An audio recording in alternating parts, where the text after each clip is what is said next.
My name is Annelise from My Growth Academy, and for the past couple of weeks I have been taking you along on my journey of 1,000 miles. Last week we looked at my first step. This week I want to tell you about my relationship with food. The relationship I had with food since I can remember is one what is commonly called comfort eating. When I was in a good mood, I ate something to celebrate it. And very soon after that, I grabbed something else because of the guilt, and I had that to eat. So the cycle kept on repeating and repeating itself. I celebrated everything. And when I felt depressed, I grabbed hold of a chocolate bar. Not a small one, a big one. And I ate it until it was finished. The same with a packet of crisps. Nothing was small in my life. It was larger than life. And I devoured food, but I did not enjoy food. It was only to comfort the hurt and the ache that I felt inside of myself. On occasions that I visited a restaurant with family members for very special occasions and I appeared in public, I would make the healthy choice of a salad. Who was I kidding? My first diet started at the age of 4. My mom put me on a diet of some red jelly concoction, and it spoiled my relationship with jelly for the rest of my life. I cannot remember a time before 2006 that I had not been on some kind of a diet or weight loss program.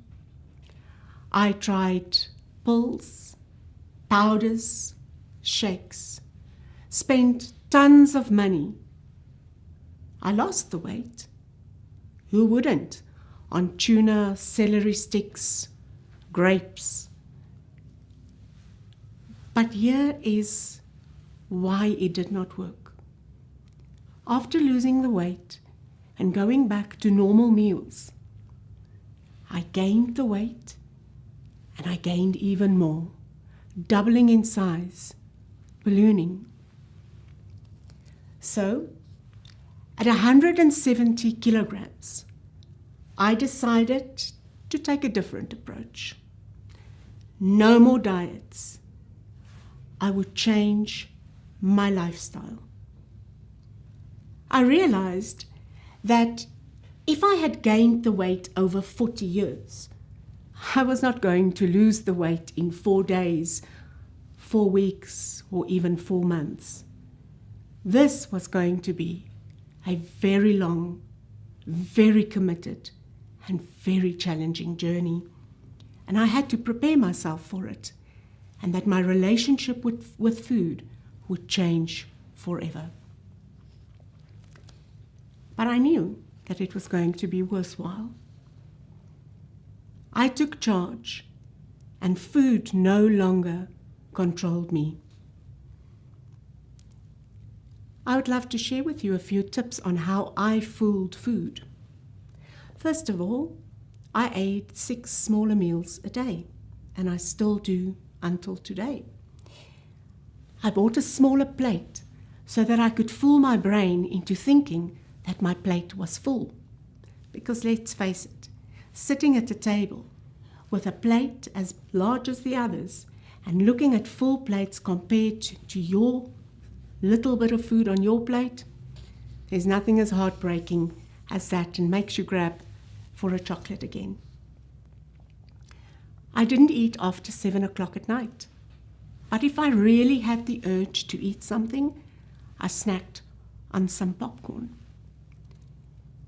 I tricked my mind into drinking that 3 liters of water a day. I bought 6 bottles of 500 milliliter water and every day filled them up.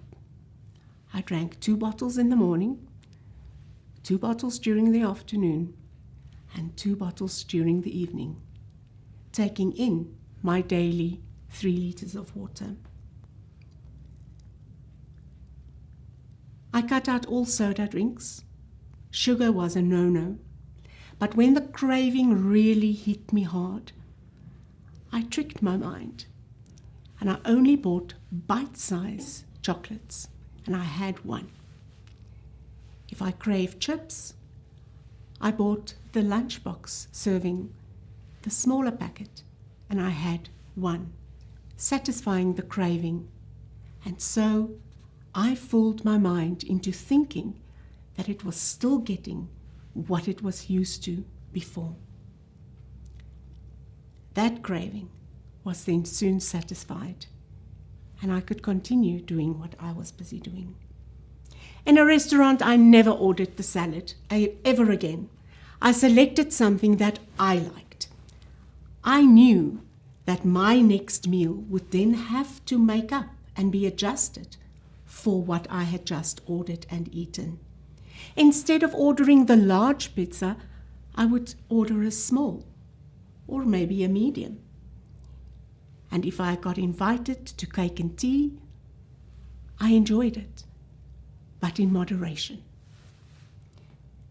I learned about free foods, and I must admit that even today, free foods form a great part of my healthy diet. My food selection became healthier, and if I became hungry, I grabbed for a bottle of water. Thank you so much for watching. Do remember to subscribe to our YouTube channel, to like our Facebook page, and to follow us on SoundCloud.